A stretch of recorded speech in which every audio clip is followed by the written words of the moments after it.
પાલનપુરથી ગાંધીનગર જતી આદિવાસી સમાજની યાત્રા અટકાવી દેવાઈ છે। કણોદર પાસે ધારાસભ્ય કાંતિ ખરાડી સહિત આગેવાનોની અટકાયત કરવામાં આવી છે। કાંતિ ખરાડી સહિતની અટકાયત કરતા મામલો ઉગ્ર બન્યો છે।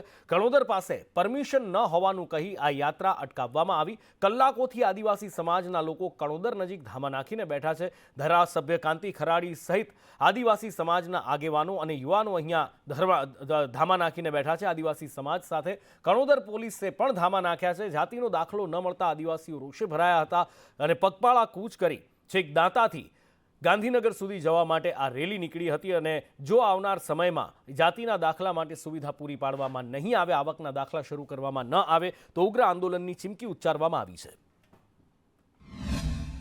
આજે જ્યારે સવારના બપોરના સમાચાર મળ્યા કે દાંતાના ધારાસભ્ય આદરણીય કાંતિભાઈ આદિવાસી સમાજના યુવાનોના ભવિષ્યની ચિંતા કરીને પદયાત્રા સ્વરૂપે સરકારને રજૂઆત કરવા માટે અને જે આદિવાસી સમાજના દીકરા દીકરીઓને આદિવાસી સમાજ જે મૂળ નિવાસી છે ભારતનો એમને જે અત્યારે નોકરીઓમાં તકલીફ પડે છે એની રજૂઆત કરવા જઈ રહ્યા છે।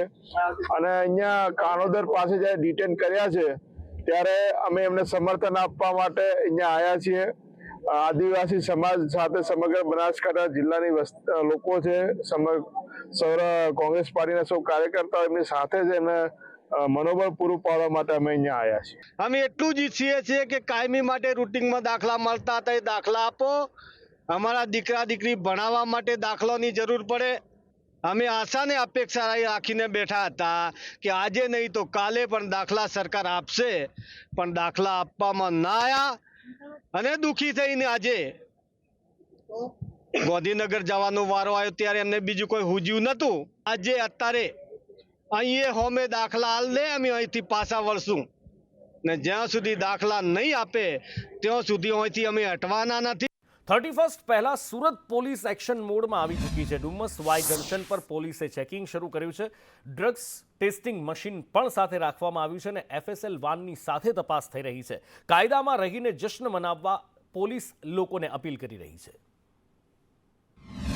31 આવી રહી છે અને કોઈ વ્યક્તિ नशो કરીને 31 ની ઉજવણી કરે तो सूरत पुलिस તેને ઝડપી પાડશે। नए साल के अनुसंधान में वेहिकुलर चेकिंग कर रहे हैं जिसमें कि इंश्योर किया ये जा रहा है कि शांतिपूर्वक तरीके से न्यू ईयर सेलिब्रेट किया जा सके, जिसमें हम ब्रेथ एनालाइजर मशीन के साथ साथ मोबाइल फोरेंसिक वैन भी 3 ला करके रखे हैं और इसके अंदर ड्रग टेस्टिंग किट भी है और दोनों ही तरह से हम चेकिंग करें। साथ ही साथ किसी तरह का कोई भी नियम भंग हो रहा है तो उसको भी हम अनुपालन करा रहे हैं और हमारा मकसद इससे यही है कि जो न्यू ईयर सेलिब्रेशन है वो किसी भी तरह की असुरक्षा क्रिएट किए बिना हो, कोई महिलाओं को बहनों को किसी तरह का दिक्कत ना हो।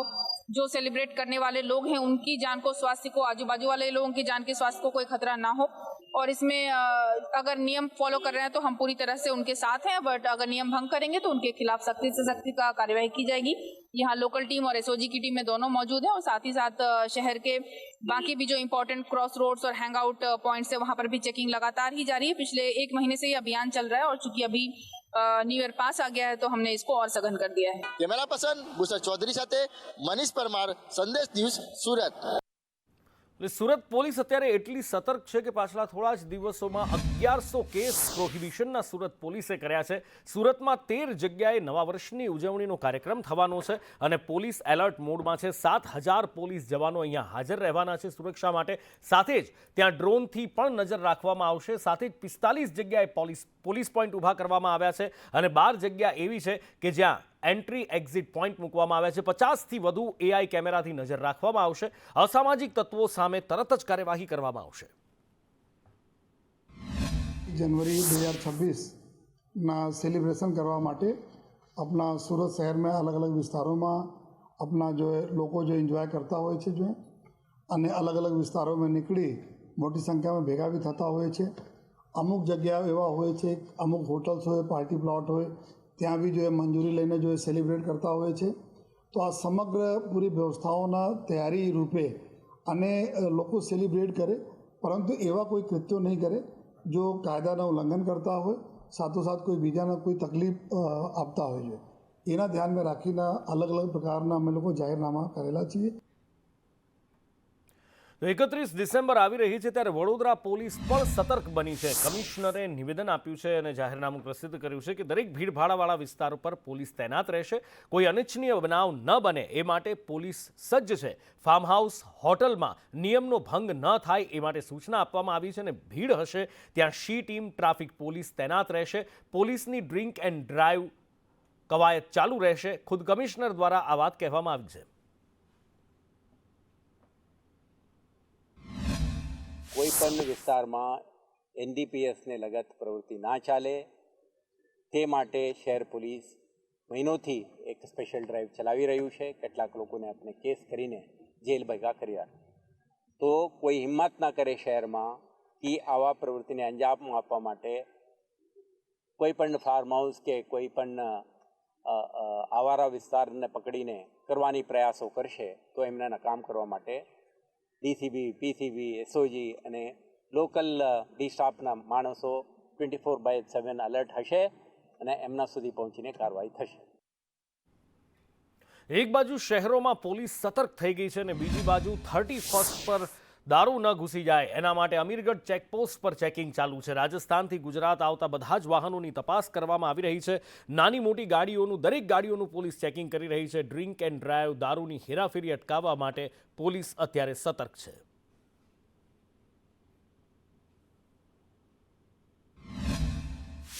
ટુ વ્હીલર, ફોર વ્હીલર તેમજ મોટા વાહનોનું ચેકિંગ કરવામાં આવી રહ્યું છે. તેમજ નશીલા પદાર્થો તેમજ ડ્રિંક એન્ડ ડ્રાઈવના કેસો કરતા સારો બ્રેથ એનાલાઇઝ તેમજ 21 કેમેરા કરી વધુમાં વધુ અસરકારક કામગીરી કરવા સારું અત્રે કાર્યવાહી હાથ ધરવામાં આવેલ છે. 31 ડિસેમ્બરને ધ્યાનમાં રાખીને બનાસકાંઠાની જે મોટામાં મોટી અતિ સંવેદનશીલ ગણાતી અમીરગઢ ચેકપોસ્ટ ઉપર પોલીસના રૂટીન ચેકિંગમાં વધારો કરવામાં આવ્યો છે.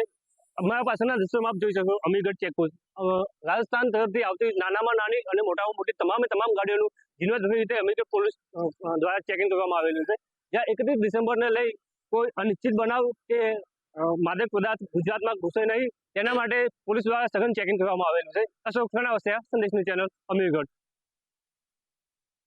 ધારાસભ્ય ચૈતર વસાવાએ આદિવાસીઓની જમીન માટે કહ્યું હતું કે જો આ જમીનનો ન્યાય ન થાય તો નેપાળવાળી થશે ને એ પછી હવે વાંસદાના ધારાસભ્ય અનંત પટેલે પણ આવું જ કંઈક નિવેદન આપ્યું છે. જળ, જંગલ, જમીન મુદ્દે પાડલિયાવાળી કરીશું. આદિવાસીઓએ તીર કામઠા પૂજા માટે નથી રાખ્યા. જંગલ જમીનમાં જો પેશા એક્ટ પ્રમાણે ગ્રામસભા કર્યા વગર જો કોઈ સંપાદન કરવામાં આવશે તો નેપાળવાળી તો પછી પહેલે પાડલિયાવાળી કરીશું. અમે કંઈ અમારા તીર કામઠા શોભામાં કે પૂજા કરવા નથી મૂક્યા. અમને આક્રમણ કરતા પણ આવડે છે, પરંતુ અન્યાયના વિરોધમાં ન્યાય મેળવવા માટે સંવિધાનની રાહે અમે કામ કરી રહ્યા છે. અમને સરકાર પાડલિયાવાળી કરવા મજબૂર ન કરે એ હું તમારા માધ્યમથી હું પણ કહેવા માંગુ છું. સંસ્કારી નગરી વડોદરાના નવલખી મેદાન પર છેલ્લા કેટલાક દિવસોથી ચાલી રહેલા ભવ્ય ગ્લોબલ હિન્દુ વૈષ્ણવ મહોત્સવનું આજે ધૂમધામથી સમાપન થયું. વૈષ્ણવ આચાર્ય પૂજ્ય વ્રજકુમારજીની પ્રેરણાથી આયોજિત આ મહોત્સવમાં આખું વડોદરા જાણે વૈષ્ણવ નગરીમાં ફેરવાઈ ગયું હોય એવા દ્રશ્યો જોવા મળ્યા હતા. લાખો ભક્તોની હાજરીમાં ભજન સંધ્યા અને રાસ ગરબાની રમઝટ સાથે આ ઐતિહાસિક મહોત્સવની સમાપન થયું છે. વીવાયોના 15 વર્ષ અને માંજલપુર સ્થિત વ્રજધામ સંકુલના 25 વર્ષ પૂર્ણ થવાના અવસરે આ મહોત્સવનું આયોજન કરવામાં આવ્યું હતું, જેનો મુખ્ય હેતુ વિશ્વભરના હિન્દુઓ અને કૃષ્ણ પ્રેમીઓને એક મંચ પર લાવી ભક્તિના સૂત્રે બાંધવાનો હતો. મહોત્સવ દરમિયાન પૂજ્ય વ્રજકુમારજીએ શ્રીમદ ભગવત કથા અને કૃષ્ણ લીલાઓનું અદ્ભુત વર્ણન કર્યું હતું. આ કાર્યક્રમમાં મુખ્યમંત્રી, મંત્રીઓ, સંતો અને દેશ વિદેશના શ્રેષ્ઠીઓએ હાજરી આપી હતી. વડાપ્રધાન નરેન્દ્ર મોદીએ પણ પત્ર પાઠવી આ દિવ્ય આયોજનની સફળતા માટે શુભકામનાઓ પાઠવી હતી. સમાપન પ્રસંગે ગાયિકા ભૂમિ ત્રિવેદીએ ભજન અને રાસ ગરબાની એવી રમઝટ બોલાવી કે ભક્તો ઝૂમી ઉઠ્યા હતા. સાથે જ સંસ્કારી નગરીમાં ભક્તિનું એક નવું જ વાતાવરણ જોવા મળ્યું હતું. આપણે આજે પ્રોગ્રામ રવિવારથી ચાલુ કર્યો અને ટોટલ 9 દિવસનો થયો અને દરરોજે એબાઉટ 1 લાખ લોકો આવતા હતા અને બધાએ એટલો બધો લાભ લીધો છે અને કથાનો અને આપણે એક્ઝિબિશનનો અને બિઝનેસ મીટનો પણ લાભ લીધો છે બધાએ અને બધાને એટલો બધો આનંદ આવ્યો છે અને આ ઐતિહાસિક મહોત્સવ થયો છે. આવો બરોડામાં પહેલી વાર મહોત્સવ થયો અને મને તો એવું લાગે છે કે આવો મહોત્સવ તો પહેલાં આખા ઇન્ડિયામાં પણ નથી થયો. અને સાથે સાથે નોટ જસ્ટ વૈષ્ણવ પણ હિન્દુઓ માટે પણ એ રીતે આખો એરેન્જ કર્યો કે આજે એક્ઝિબિશનમાં ચારધામની યાત્રા અને બધું જે બતાવ્યું છે ઇન્ડિયા માટે, તો જે લોકો જઈ ના શકે એ લોકો માટે પણ સુંદર આયોજન કર્યું ને એ લોકોને લાભ મળે. અમે કહીએ છીએ પ્રદેશની અંદર કે વડોદરા કેવું તો વર્ણાગી છે, જાત જાતના લોકો, જાત જાતની ભાષાઓ અને વિવિધ પ્રકારના રંગોથી રંગાયેલી આ નગરી છે. અને આજે તો એવું લાગે છે કે આખી જ વડોદરા વૈષ્ણવી નગરી બની ગઈ છે. આપશીના કાર્યક્રમની અંદર તમે જુઓ તો કેવળ શ્રીમદ ભાગવતની પોથીજી ઉપરાંત પણ વિશ્વને અનુલક્ષીને જે વિવાહો અત્યાર સુધીના 15 વર્ષમાં જે કાર્યરત રહ્યું છે ને કામગીરી કરે છે, એ અનેક પ્રકારના આખા વિશ્વની અંદર એમણે બધા કાર્યક્રમ કર્યા છે. ધોળકામાં એક સોની પરિવારે કરોડોનું ફુલેકું ફેરવ્યું. ઊંચા વળતરની લાલચ આપી રોકાણકારોને છેતરવામાં આવ્યા. 300 થી 400 કરોડનું ફુલેકું ફેરવ્યાની ચર્ચા છે. હરિ જ્વેલર્સના માલિકે 97 કિલો ચાંદી રોકડ લીધી અને ફરાર થઈ ગયો. રોકાણકારો સાથે કરોડો રૂપિયાની છેતરપિંડી કરી છે. કરોડોનું આ કૌભાંડ કરી પિતા પુત્રો રાતોરાત પલાયન થઈ ગયા છે. પ્રાથમિક અનુમાન મુજબ 6 કરોડની છેતરપિંડી છે. ઘનશ્યામ સોની અને તેમના 2 પુત્રો સામે ફરિયાદ નોંધાઈ છે. યશ સોની અને દીપ સોની વિરુદ્ધ ગુનો નોંધાયો છે. પોલીસે આરોપીઓને પકડવા માટે કવાયત શરૂ કરી છે. હરિ જ્વેલર્સ નામની ધોળકામાં પેઢી ચાલતી હતી. એમના માલિક ઘનશ્યામભાઈ મોહનભાઈ સોની, યશકુમાર ઘનશ્યામભાઈ સોની અને દીપકુમાર ઘનશ્યામભાઈ સોની પાસે સોના ચાંદીના દાગીના લેવા ગયા હતા. ત્યારે અમે લાલચ આપી હતી કે ભાઈ તમે ચાંદીમાં રોકાણ કરો, તમને સારું એવું વળતર મળશે. તો અમે અમને મારો ભાઈ અકીલ નાસિર હુસેન શેખ અને મારું નામ પઠાણ મોહમ્મદ સજ્જાદ નિવાજ ખાન છે, અમે બંને થઈને 1 કરોડ 20 લાખ રૂપિયાની ચાંદી લેવા માટે અમને પૈસા આપ્યા હતા, રોકાણ કર્યું હતું. અને ના તો એમણે અમને ચાંદી આપી છે, ના તો અમારા એમને પૈસા આપ્યા છે. અને અમે પૈસા લેવા ગયા ત્યારે એમનું હરિ જ્વેલર્સ નામની પેઢી હતી, એ દુકાન બંધ હતી. ઘનશ્યામભાઈ, યશભાઈ અને દીપભાઈ સાથે અમે ચાંદીનો વેપાર કરતા હતા. અને આવી રીતે અમને લાલચ આપી અને પૈસા લીધા અમારા પાસેથી કે તમને ચાંદી આપશું કરીને પૈસા લીધા. અને ના તો અમને ચાંદી આપ્યું, ના તો અમને અમારા પૈસા આપ્યા. અને આવી રીતે પબ્લિકની એમના પાસે મોટી રકમ થઈ, એમની દાનત બગડી. અને આવી રીતે એ લોકો 3 જણા દુકાન, મકાન, શોરૂમ બધું બંધ કરીને જતા રહ્યા છે અને અમારા પાસે છેતરપિંડી કરેલી છે. જૂનાગઢમાં આમ આદમી પાર્ટીના જિલ્લા પ્રમુખ હરેશ સાવલિયા જેલ હવાલે થયા છે. છેડતી અને મારામારીના કેસમાં 3 આરોપીઓને જેલ હવાલે કરવામાં આવ્યા છે. વંથલી કોર્ટે રિમાન્ડ ફગાવતા એમને જ્યુડિશિયલ કસ્ટડીમાં મોકલવામાં આવ્યા છે.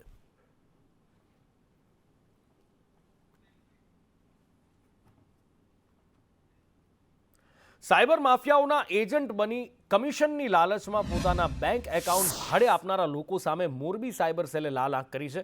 મ્યુલ એકાઉન્ટના મસ્ત મોટા કૌભાંડમાં પોલીસે વધુ 3 જણાને ઝડપી પાડ્યા છે. સાયબર માફિયાઓના અંદાજે 21 કરોડ 74 લાખ રૂપિયા સગેવગે કરવામાં એમણે ભૂમિકા ભજવી હતી. સાયબર પોલીસે 2 અલગ અલગ ગુનાઓમાં 3ને દબોચી લીધા છે, જેમાં મોરબી અને અમદાવાદના સાગરીતોનો સમાવેશ થાય છે. ભાવિન અને રવિ માત્ર 0.5% કમિશન માટે સાયબર ઠગને એકાઉન્ટ પૂરા પાડતા હતા. 6 કરંટ એકાઉન્ટમાંથી 21 કરોડ અને 4 સેવિંગ એકાઉન્ટમાંથી 50 લાખ રૂપિયા મેળવી આંગળીયા મારફતે મોકલ્યા હતા. અમદાવાદનો આરોપી 24 લાખ રૂપિયાના આંગળીયા વ્યવહારમાં સીધો સંડોવાયેલો હોવાનું પોલીસ તપાસમાં ખુલ્યું છે. 2 આરોપી જે છે, ભાવિનભાઈ નરેન્દ્રભાઈ ત્રિવેદી અને રવિ નારાયણભાઈ દેવસુર, એ બંને મોરબી ખાતે રહે છે અને તેઓ 0.5% કમિશન ઉપર અલગ અલગ 6 કરંટ એકાઉન્ટ અને 4 સેવિંગ્સ એકાઉન્ટ એમ પોતાના એકાઉન્ટ્સમાંથી 6 કરંટ એકાઉન્ટમાંથી રૂપિયા 21 કરોડ અને 4 સેવિંગ્સ એકાઉન્ટમાંથી આશરે રૂપિયા 50 લાખ જેટલાની રકમની 0.5% કમિશન લઈને આંગળિયા કરતા હતા. ભાર્ગવ દિનેશભાઈ પૂજારા, જે અમદાવાદના રહેવાવાળા છે, તેઓ આંગળિયામાંથી 24 લાખ રૂપિયા તેઓએ મેળવ્યા હતા અને ત્યાં આગળ કોઈકને આપેલ છે એવું તેઓએ જણાવ્યું હતું. આ 3 આરોપીની ગઈકાલે cyber crime police station Morbi જિલ્લાએ ધરપકડ કરીને ફર્ધર રિમાન્ડ માટે જ્યુડિશિયલ કસ્ટડીમાં સોંપેલા છે. પાટીદાર સિંગર આરતીએ પ્રેમ લગ્ન કર્યા બાદ વિવાદ વકરતો જઈ રહ્યો છે। આરતી સાંગાણીના કાર્યક્રમનો સુરતમાં વિરોધ થયો છે। આરતી સાંગાણી ગીત ગાવા પહોંચે એ પહેલા વિરોધ પ્રદર્શિત કરવામાં આવ્યો। પાટીદાર યુવાનો કાર્યક્રમ સ્થળ બહાર પહોંચ્યા અને વિરોધ પ્રદર્શિત કર્યો હતો। આરતીએ પ્રેમ લગ્ન કરતા આ વિરોધ નોંધાવ્યો છે।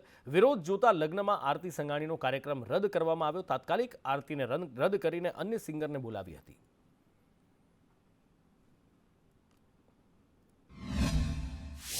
પાટીદાર સમાજની એક દીકરી આરતી એ સિંગર છે અને એ અમને જાણ થઈ કે ખરેખર એ કઈ સિલ્વર ફાર્મની અંદર આજે ડાયરાની મહેફિલ માણવા આવવાની છે। સાથે સાથે એણે જે ગોતેલો છે એવો હસબન્ડ એનો એ પણ આવવાનો છે। એટલે અમે બીજું કંઈ એને કંઈ કરવા એ સજા આપવા માટે નથી આવ્યા। અમે ફક્ત ને ફક્ત અમારા સમાજનો જે પ્રોગ્રામ છે એને કેન્સલ કરાવવા માટે આવ્યા હતા। અને આજે અમને એ વિરાણી પરિવારે એ ખૂબ લાગણી સાથે સુરાણી પરિવારે ખૂબ લાગણી સાથે કીધું કે આજે અમે આનો પ્રોગ્રામ કેન્સલ કરીએ છીએ। જસદણમાં પરણિતાની લાજ લેવાનો પ્રયાસ કરનાર નરાધમ લાલા આજા ઉર્ફે અર્જણ સાકરિયાની પોલીસે ધરપકડ કરી છે। આરોપી દિવાલ ઘૂસી પરણિતાના ઘરમાં ઘૂસ્યો હતો। મહિલા પાસે શરીર સંબંધની માંગણી કરી હતી અને મહિલા એને તાબે ન થતા માર માર્યો હતો। માર મારીને એને બેભાન કરી અને એ ભાગી ગયો હતો। જાતીય સતામણી એટ્રોસિટીની કલમ એની સામે પોલીસે નોંધી છે અને આખરે એને ઝડપી લીધો છે।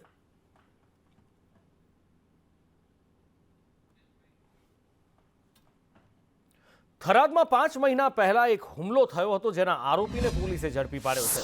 જુલાઈ મહિનામાં 11 લોકોએ હુમલો કર્યો હતો। જૂની અદાવતમાં આ હુમલો થયો હતો। 11 લોકો વિરુદ્ધ એ વખતે પોલીસ ફરિયાદ નોંધાઈ હતી અને મુખ્ય આરોપી આર્યન ઉર્ફે કિલર રાજપૂતની પોલીસે ધરપકડ કરવામાં આવી છે અને સાથે રાખી પોલીસે રિકન્સ્ટ્રક્શન કરાવ્યું હતું।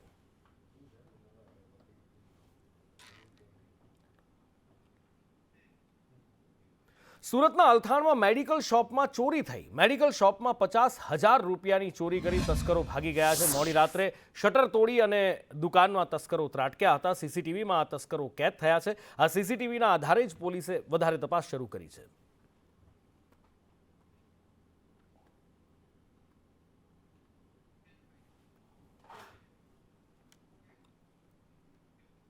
અમદાવાદ શહેર ટ્રાફિક પોલીસ હવે વધુ આધુનિક અને શિસ્તબદ્ધ બનવા જઈ રહી છે।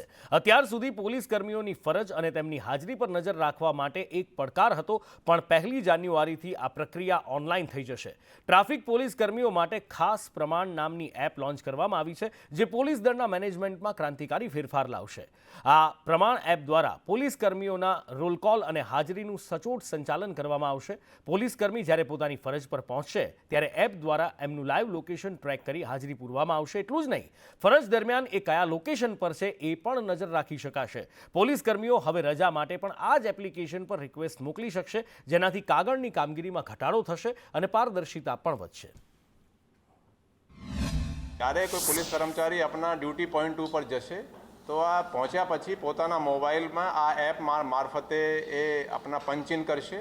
એની જે લાઈવ લોકેશન ગૂગલની છે એ સર્વરમાં જશે।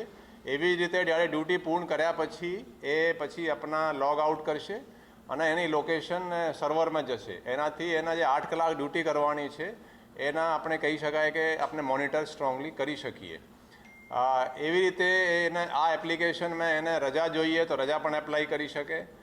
નેક્સ્ટ દિવસે એની ક્યાં ડ્યુટી છે એ પણ ડ્યુટી એ જોઈ શકશે। વડોદરાની એસએસજી હોસ્પિટલમાં ડાયાબિટીસ માટે વપરાતા ઇન્સ્યુલિનની અછત છે અને આજકાલની નહીં, આ અછત છેલ્લા 1.5 વર્ષથી છે। અહીંયા ઇન્સ્યુલિનનો જથ્થો આવી જ નથી રહ્યો અને આરએમઓ ડોક્ટર હિતેન્દ્ર ચૌહાણનું કહેવું છે કે સરકારમાં અનેક વાર રજૂઆતો કરી છે, લેખિત રજૂઆતો કરી છે, પણ કોઈ સાંભળતું નથી। જીએમએસસીએલમાં પણ રજૂઆત કરીને થાક્યા છે, પણ એમ છતાં ઇન્સ્યુલિન હોસ્પિટલમાં આવતું નથી અને દર્દીઓ હેરાન થાય છે।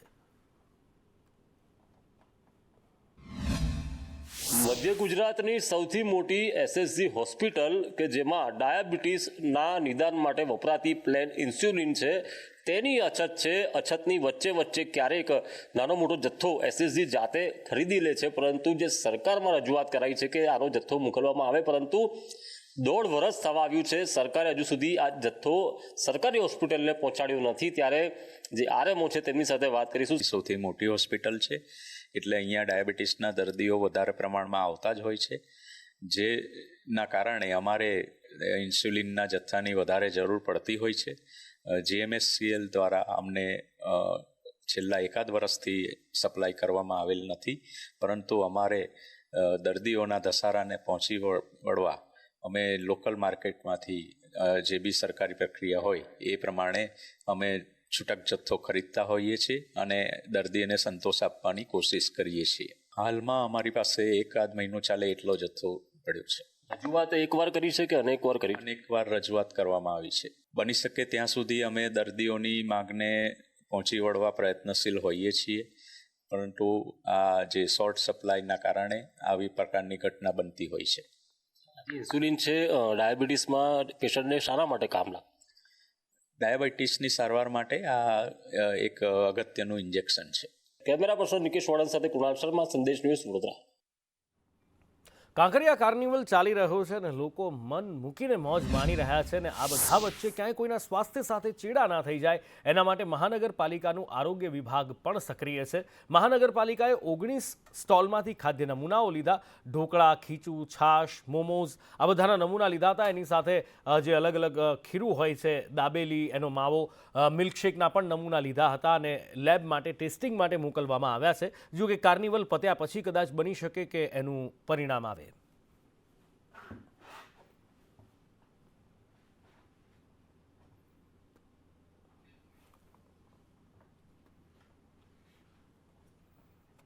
એક સવાલ તમને પૂછવો છે. વિદ્યાર્થીઓ ભણતા જ ના હોય તો શું પ્રોફેસરોને લાખો કરોડોનો પગાર આપી દેવામાં આવે ખરો?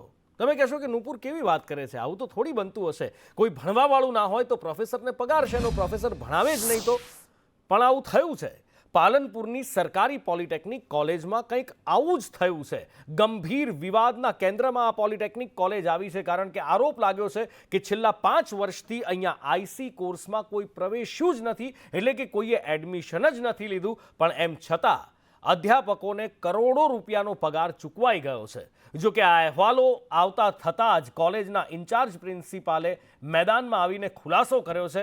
સરકારી પોલિટેકનિકમાં વર્ષ 2020થી 21 IC કોર્સ બંધ હોવાનું એમનું કહેવું છે. વિદ્યાર્થીઓની સંખ્યા શૂન્ય હોવા છતાં 6 અધ્યાપકોને પગાર ચૂકવાતો હોવાની વાતે ચકચાર મચાવી છે. જો કે ઇન્ચાર્જ પ્રિન્સિપાલે આ બધા જ અહેવાલોને પાયા વિહોણા ગણાવ્યા છે. એમનું કહેવું છે કે 6માંથી 3 અધ્યાપકો ડેપ્યુટેશન પર અમદાવાદમાં ફરજ બજાવે છે અને બાકીના 3 અત્યારે IT કોર્સના વિદ્યાર્થીઓને ભણાવી રહ્યા છે. બીજી બાજુ અધ્યાપકો પોતે પણ લાંબા સમયથી બદલીની માંગ કરી રહ્યા હોવાનું સામે આવ્યું છે. અમે IC વિભાગમાં પાલનપુર ખાતે કુલ 6 વ્યાખ્યાતાઓ છે, જેમાંથી 2 કે 3 વ્યાખ્યાતાઓને સરકારશ્રી દ્વારા અલગ અલગ જગ્યાએ કામગીરી પ્રમાણે પ્લેસમેન્ટ આપવામાં આવે છે અમદાવાદમાં, જેમ કે એડમિશન કમિટી, પ્લેસમેન્ટ ફેર અને KCG વગેરે જગ્યાએ. અને જે અહીંયા અમે 3 વ્યાખ્યાતાઓ રેગ્યુલર રહીએ છીએ તેઓ અમે સરકારશ્રીના ઇક્વિવેલન્સના સ્ટ્રક્ચર પ્રમાણે શૈક્ષણિક કાર્યભાર લઈએ છીએ અને IT ડિપાર્ટમેન્ટનું મેનેજમેન્ટ સાથે સાથે સંસ્થાના મેજર પોર્ટફોલિયો જેવા કે student section, woman cell, housekeeping, library વગેરેમાં અમે કન્વીનર તરીકે કામગીરી બજાવીએ છીએ. બદલી માટે જે તે અધ્યાપકે વારંવાર પોતાની બદલીની અરજી કરેલી છે અને એમની અરજીની બદલીઓ જે તે સમયે આપણે અમારી વડી કચેરી ગાંધીનગર ખાતે મોકલી આપેલ છે. અને એ સિવાય પણ અમારા કમિશનરશ્રી દ્વારા પણ વચ્ચે ભોજન પોર્ટલ ઉપર બદલીની અરજીઓ મંગાવવામાં આવી હતી, ત્યારે પણ બધા અધ્યાપકોએ પોતે બદલીની અરજીઓ કરેલી છે. પરંતુ અત્યારે રિસ્ટ્રક્ચરિંગની પ્રોસેસ ત્યાં ચાલુ છે. રિસ્ટ્રક્ચરિંગ મીન્સ કે કઈ જગ્યાએ અધ્યાપકોની વધારે જરૂર છે, કઈ જગ્યાએ ઓછી જરૂર છે, તો એ રીતની પ્રોસેસ એક વડી કચેરી ખાતે ચાલુ છે. ભાવનગર મહાનગરપાલિકા દ્વારા આવાસ યોજનાના નિયમોનું ઉલ્લંઘન કરનાર માલિકો સામે કાર્યવાહી કરવામાં આવી છે. સુભાષનગર વિસ્તારમાં હમીરજી પાર્ક પાસે આવેલ આવાસ યોજનામાં મહાનગરપાલિકાએ એક સાથે 46 આવાસોને સીલ મારી દીધા છે અને આ સીલના પગલે આવાસ યોજનાના માલિકો અને ખાસ ઘર ભાડે આપનાર તત્વોમાં ફફડાટ વ્યાપી ગયો છે. મહાનગરપાલિકા દ્વારા 120 આવાસ ધારકોને નોટિસ આપવામાં આવી હતી, જે માલિકોએ પોતાના ઘર અન્યને ભાડે આપ્યા હતા. એમની પાસે મહાનગરપાલિકાએ ડોક્યુમેન્ટ અને બાંયધરી પત્રક માંગ્યા હતા. 120માંથી 74 માલિકોએ જરૂરી દસ્તાવેજ જમા કરાવ્યા હતા, પણ 46 માલિકોએ બાંયધરી પત્રક રજૂ ન કરતા આવાસને સીલ મારી દેવાયા.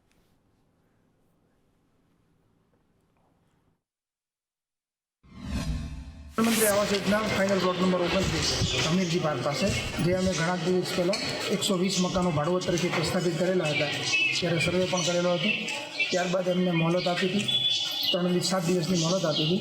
હાલમાં એમના દ્વારા 74 એવા લાભાર્થીઓ હતા કે જેમને એનઓસી એમને આપેલું છે. સુરતના પાલમાં એક એક્વેરિયમ આવેલું છે. ખૂબ સુંદર એક્વેરિયમ છે. જો કોઈએ મુલાકાત લીધી હોય તો શરૂમાં હજી નવું જ બન્યું છે, ત્યારે શરૂમાં ખૂબ સુંદર લાગતું હતું, પણ છેલ્લા 9 મહિનાથી આ એક્વેરિયમ બંધ છે. આ એક્વેરિયમ ઓનલાઈન ચાલુ હોવાનું બતાવે છે. માહિતી અપડેટ નથી થઈ અને સહેલાણીઓ ધક્કા ખાય છે. એક્વેરિયમ જોવા આવતા લોકોમાં રોષ ફાટી નીકળે છે. 10 વર્ષમાં એક્વેરિયમનું બિલ્ડિંગ ખખડધજ થઈ ગયું છે અને છેલ્લા 9 મહિનાથી રિપેરિંગ માટે એને બંધ કરવામાં આવ્યું છે. સુરતના મેયર દક્ષેશ માવાણીએ એક્વેરિયમ પર સ્પષ્ટતા કરતા કહ્યું છે કે એક્વેરિયમ રિપેરિંગ કરવું કે નવું બનાવવું એની વિચારણા ચાલી રહી છે. લાંબા ગાળાના ફાયદાને ધ્યાનમાં રાખીને નિર્ણય લેવામાં આવશે. માછલીઓની અપૂરતી કાળજી લેવામાં આવી રહી હતી અને વહીવટી પ્રક્રિયા પૂર્ણ કર્યા બાદ એને ફરી ખુલ્લું મૂકવામાં આવશે. જો કે જે મેયર સાહેબ કહી રહ્યા છે એ વિચાર માંગી લે એવું છે કે સુરત મહાનગરપાલિકાનું તંત્ર શું એટલું ધીમી મંથર ગતિએ ચાલે છે કે આ એક્વેરિયમને નવું બનાવવું કે પછી એને રિપેર કરવું એ વિચારવામાં 9 મહિના લાગી ગયા. અને ચાલો એ તો છોડી દો, જો એક્વેરિયમ બંધ છે તો ઓનલાઈન કેમ ચાલુ બતાવે છે એનો શું જવાબ?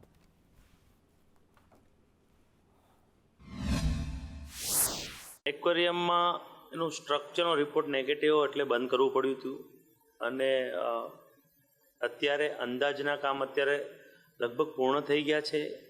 એમાં અમે અવઢવમાં હતા કે એને એક્સપાન્ડ કરીને મોટું બનાવવું એ પ્લાન હતો. જલ્દી ટેન્ડરની પ્રક્રિયા પૂર્ણ કરી અને આવનાર સમયમાં જલ્દી એક્વેરિયમ કઈ રીતે શરૂ થાય તે માટે મેં કમિશનર શ્રી, અમારા ચેરમેન શ્રી બંને સાથે વાત કરી લીધી છે અને પ્રોસેસ પણ ફાસ્ટ પ્રક્રિયા પૂરી કરી અને આને તરત રિપેરિંગ કરી અને સુરતીઓ અને સાઉથ ગુજરાતના લોકોને કઈ રીતે જલ્દી એક્વેરિયમ શરૂ થાય તેની અત્યારે તમામ પ્રક્રિયા અત્યારે શરૂ છે. સુરત મહાનગરપાલિકાનું ઢીલી નીતિ સામે આવી છે. સુરત મહાનગરપાલિકા દ્વારા વર્ષ 2014માં પાલ વિસ્તારમાં બનાવવામાં આવેલું એક્વેરિયમ જે છેલ્લા 9 મહિનાથી બંધ પડેલું છે તેનું રિનોવેશન માટે તેની માટેની અહીં જાહેરાત પણ એક્વેરિયમની બહાર પાડવામાં આવેલી છે કે જે છે તેનું વર્ક મેન્ટેનન્સની કામગીરી ચાલુ હોવાને કારણે તેને બંધ કરવામાં આવ્યું છે હંગામી ધોરણે. પરંતુ છેલ્લા 9 મહિનાથી બંધ રહેતા અહીં આવતા સહેલાણીઓ પણ અટવાઈ રહ્યા છે. તો અમને તો વાંધો નહીં કે અમે બીજી વખત પણ આવી શકીએ, પણ આ લોકો મુંબઈથી આવ્યા છે જોવા માટે. હવે એમને તો ધક્કો પડી ગયો ને ઓનલાઈન ચાલુ બતાવે છે એટલે હવે પ્રોબ્લેમ થઈ ગઈ. બીજું શું, આ લોકોની રિસ્પોન્સિબિલિટી હોવી જોઈએ કે એ લોકો અગર ઓફ છે તો ઓફ બતાવો કે ભાઈ બંધ છે. ઓનલાઈન ચાલુ બતાવે છે તો કોઈ પણ વ્યક્તિ આવશે. આ તો અમે આવ્યા છે, બહારના ક્યાંથી દૂરથી આવશે, એ લોકોને પણ ધક્કો પડશે. अगर ऑफ है तो अभी इसी वक्त इस चीज का अपडेट करो कि भाई बंद है, ताकि लोगों को आकर ये देखकर ऐसा ना लगे कि भाई क्या सोचकर आए थे, क्या सोचकर अपसेट होके जाना पड़ रहा है. एक्साइटेड थी ज़्यादा? बहुत थी, पर अभी सब चला गया एक्साइटेडमेंट.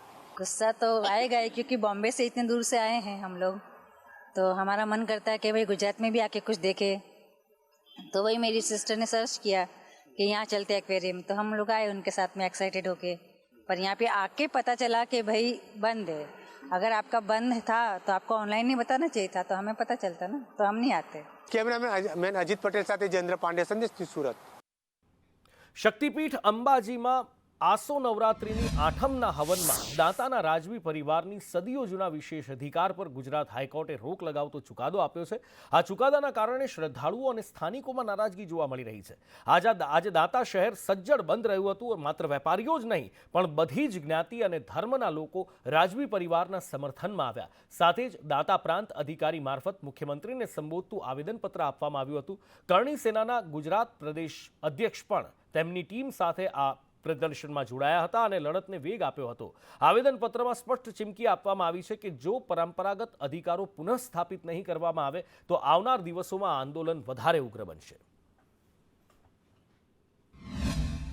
जो हाईकोर्ट का जो निर्णय आया है ये हम मान्य नहीं गिनते हैं, क्योंकि ये एक परंपरा है, ये एक हिंदू सनातन संस्कृति है. और जो यज्ञ जो अष्टमी का दाता राज परिवार या महाराणा साहब के द्वारा होता है वो एक यज्ञ ही नहीं है, ये एक हमारा करवटा है जो हर एक परिवार छोटे से छोटा व्यक्ति अपने घर पे अपनी कुलदेवी का जो करवटा करता है वो एक ये करवटा है. હાઈકોર્ટે જે હુકમ આપ્યો છે એમને દુઃખની લાગણી છે કે આવો હુકમ અહીંયા દોતાના માટે રાજવી પરિવાર માટે ખરાબ છે. કારણ કે રાજવી પરિવાર વર્ષોથી છે, અહીંયા રજવાડા હતા ત્યાંથી, અને મા અંબાને લાવવાવાળા જ રાજવી પરિવાર વાળા છે. તો પછી આ હુકમ થાય ને એક જ વસ્તુ છે કે જે આથમનો એમના માટે યજ્ઞ કરતા હતા, એમાં કોઈ મંદિર કે બીજું કોઈ બંધ રાખતા નથી અને એ યજ્ઞ કરી એટલી વિધિ એમને પૂરી કરે છે. તો એ અધિકાર છીનવી લે એ દોતાના દરેક લોકોની લાગણી દુભાય છે. ધર્મની આસ્થા છે અને દરેક હિન્દુ સમાજની એના ઉપર આસ્થા રહી છે. તો એનો જે અમે આ કોર્ટનો ઓર્ડર આવ્યો છે એનો વિરોધ કરીએ છીએ અને આ એક ખાલી અત્યારે ટેલર છે. જો આગામી દિવસોમાં આનો નિર્ણય ન્યાયતંત્ર વહેલી તકે નહીં લે તો અમારે ઉગ્ર આંદોલન કરવું પડે તો કરશું, પણ દાતા રાજા પરિવાર છે એ જ પૂજા કરશે. ખેડામાં એસિડ એટેક કરનાર મહિલાને 5 વર્ષની કેદની સજા ફટકારવામાં આવી છે અને સાથે જ 11,000નો દંડ ફટકારવામાં આવ્યો છે. આરોપી સપના ઝાલાને નડિયાદ એડિશનલ સેશન્સ જજે આ સજા ફટકારી છે. નજીવી તકરારમાં આ મહિલાએ એસિડ ફેંક્યું હતું અને 3 લોકો દાઝ્યા હતા. ઠાસરાના ઢુનાદરા ગામમાં આ બનાવ બન્યો હતો. ચુકાદો એવો છે કે સામાન્ય તકરારમાં એસિડ હુમલો કરનારી સ્ત્રી બાઈને કોર્ટે 5 વર્ષની સખત કેદ અને 11 જણનો દંડ ફટકાર્યો છે. કેસની વિગત એવી કે ગઈ તારીખ 4/12/23ના રોજ મોજે ઢુણાદરા તાબે નાખોટી મુકામે આરોપી ગુણવંતસિંહ નરેન્દ્રસિંહ ઝાલાનાઓએ ફરિયાદી વિક્રમભાઈ સામંતભાઈ ઝાલાનાઓ સાથે સામાન્ય તકરાર કરેલી. એની બોલાચાલીના કારણે આરોપી ગુણવંતસિંહ છે એમની પત્ની સપનાબેન કરીને હતા, એ તરત જ પાછળ એસિડનું ડબલું લઈને એસિડ ફરિયાદી ઉપર નાખેલું. જે અંગેનો કેસ આજ રોજ નડિયાદના મહેરબાન 6ઠ્ઠા એડિશનલ સેશન જજ આજે મીરાણી સાહેબની કોર્ટમાં ચાલી ગયેલો. અમદાવાદ પોલીસની સરાહનીય કામગીરી સામે આવી છે. અમદાવાદના ખોખરા પોલીસ સ્ટેશન વિસ્તારમાં આઈ ડિવિઝનમાં જરૂરિયાતમંદ પરિવારો દાનમાં આવેલા વસ્ત્રો મેળવી એને ઉપયોગમાં લઈ શકે એ માટે અલાયદા રૂમનું પોલીસ કમિશનર GS મલિકના હસ્તે લોકાર્પણ કરવામાં આવ્યું.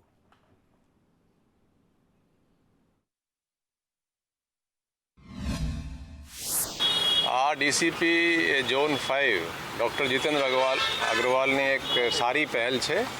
અહીંયા એક દાન અને પુનઃ દાન કેન્દ્ર, એટલે જો લોકોના પાસે જૂના કપડાઓ થઈ જાય છે, અમુક બ્લેન્કેટ છે કે જે ચીજો જૂની થઈ જાય છે એ અહીંયા આપી દેશે અને જે જરૂરિયાતમંદ લોકો છે, જે ગરીબ લોકો છે જેની પાસે કપડાં બ્લેન્કેટ કે ચીજોની જરૂરિયાત એ લોકોને લાગે તો અહીંયાથી એ લોકો લઈ શકે છે.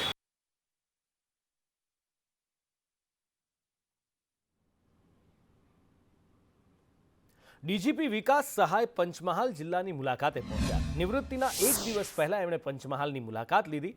વિકાસ સહાયનું પ્રથમ પોસ્ટિંગ પંચમહાલમાં જ હતું અને ગોધરામાં ASP તરીકે પ્રથમ પોસ્ટિંગ થયું હતું. વિકાસ સહાયે ગોધરામાં કામગીરીની યાદો વાગોળી હતી. અહીંયાથી ડીજીપી તરીકેની સફર ખૂબ યાદગાર રહી એવું એમણે કહ્યું હતું.